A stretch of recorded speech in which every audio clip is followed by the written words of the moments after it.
دیوانگان را کشتند چیست؟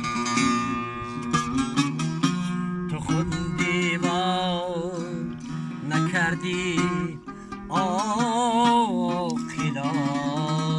را، پس آن دیوانگان را کشتند چیست؟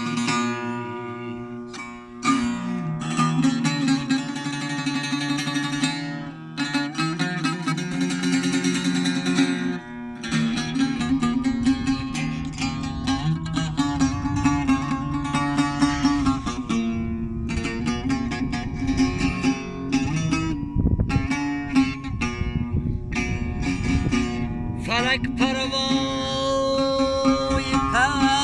پیغمبر ندارد،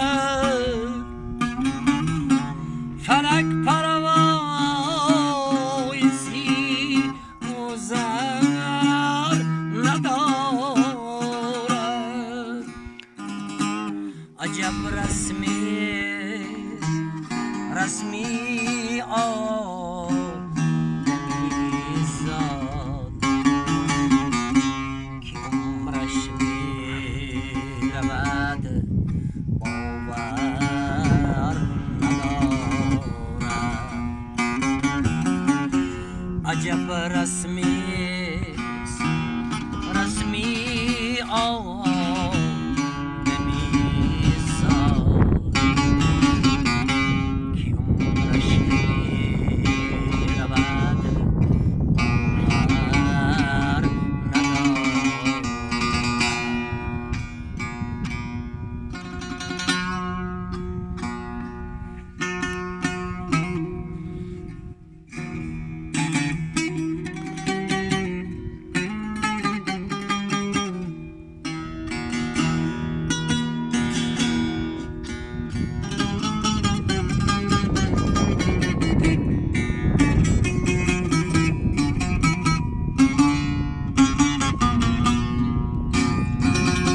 رود دریا دلی افسوس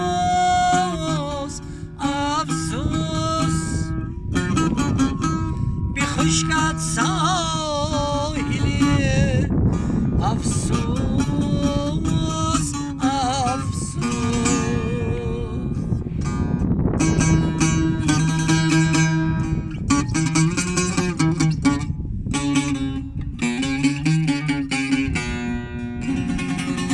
شود نادان چو صدری انجمن‌ها بجای عاقلی افسوس